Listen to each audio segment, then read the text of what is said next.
We are finding things in the Greek and Egyptian, current Egyptian language, and in Arabic, and in all these languages to try to figure out how to understand Koine Greek, which is the Greek the Bible was written in. And we're trying to understand the Septuagint, and clearly, like the Septuagint is like something that like is not making sense because someone has changed the language on purpose. I think that we hid Hadad in the Egyptian Arabic language so that we could learn how to pronounce hudud, hudud, which would be water in Greek, and it can lead you to so many things knowing how to pronounce words in Greek. So sah is something I would say all the time, and I think that like to be right, which is to be just, is to be good, and I think that it has been changed in the English language to suck or fuck, and that is a way to discourage people from wanting to use that. So taban can mean, of course, taban, like of course in Arabic, but like so it can, but it can also mean that's taban, like correct.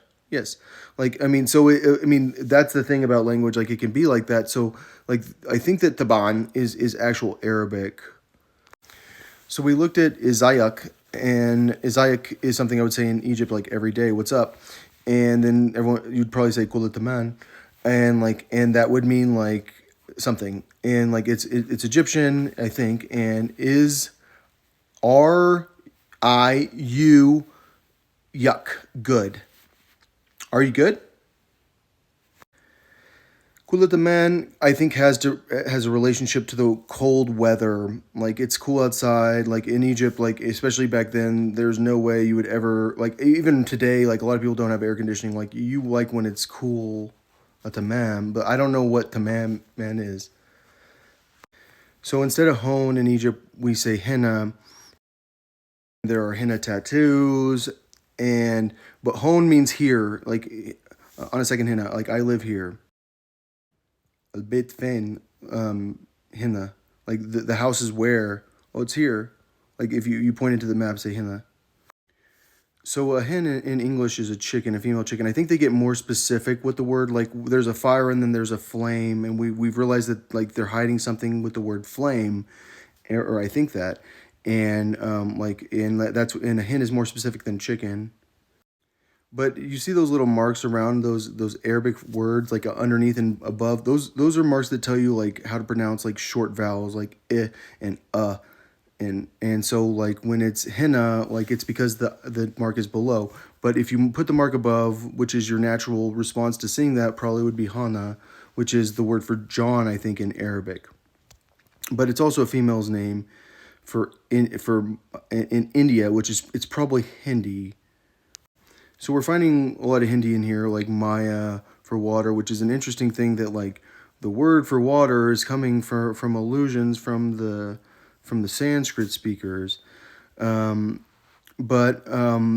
we're also I started thinking about like languages I know, like escrible is to write, and a scribe is a person like in the Old Testament who like their job is copying texts, like they're a writer.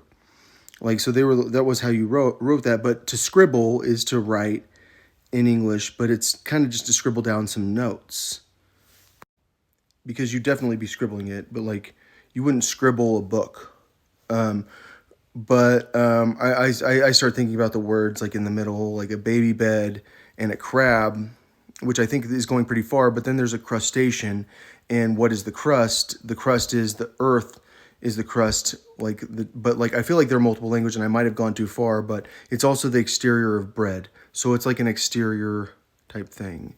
And it has to do with the crab's exoskeleton. Like a crab is like a little with pinchers, like a lobster, like it's not a fish. So they're all, but a lobster is a crustacean also, and I think I've gotten too far with it. So Chrysis is the origin of the name Chris. Everyone's named Chris, and that's the father of Aphrodite, which is Helen of Troy.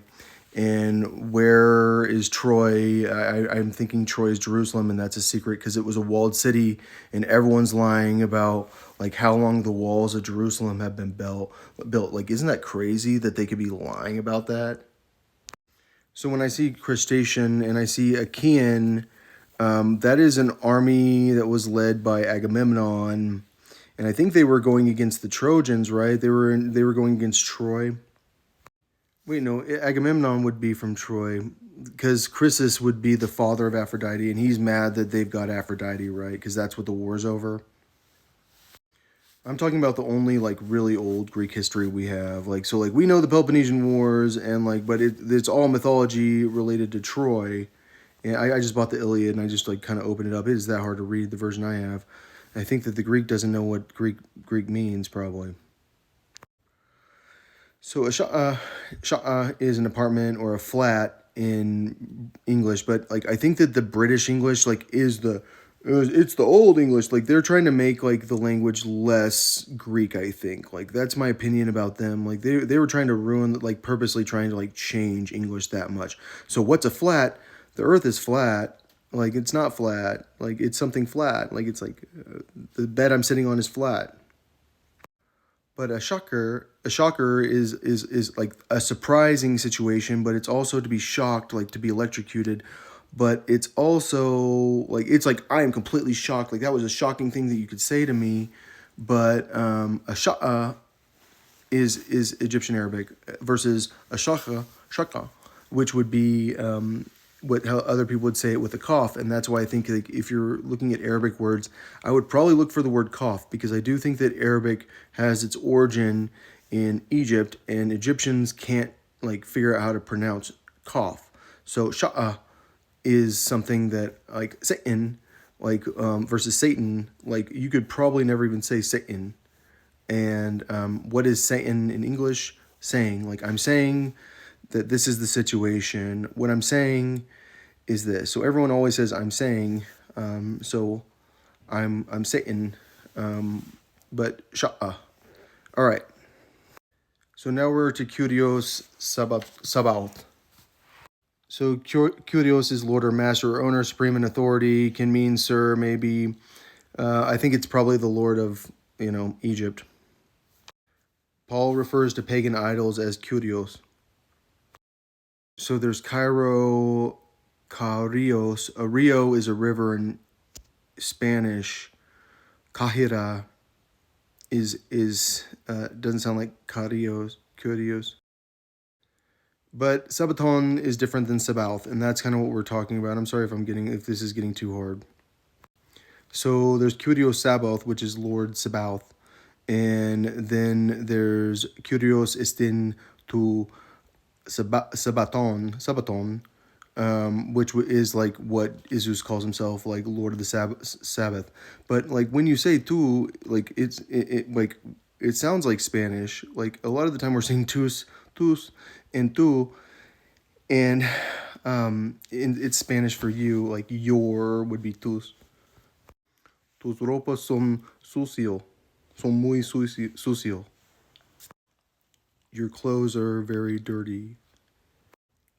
Spain was that important in the Catholic Church. Trust me, I know that. They were the Pope. So I think Eos is probably what they would be calling Dios back then because we learned that the upsilon is kind of not what we think it is. Because Hudud is Hadr. So at least we're thinking that, I think. So it could be Ayos, or Eos. I don't know how they pronounce it. But there's Dios in Spanish for God. And I don't know Dios for anyone else being Dios for God.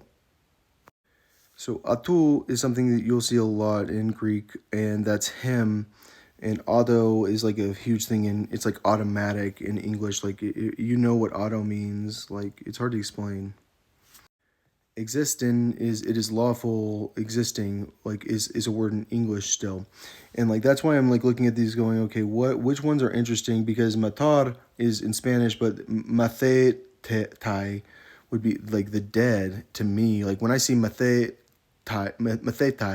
as the disciple's name, it's like the dead, mathe, which leads me to sabah, which is the word for seven in Arabic.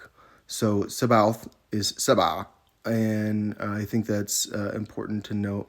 Sabir in English, like you'll say, sabes, to sab, do you know? like is to know.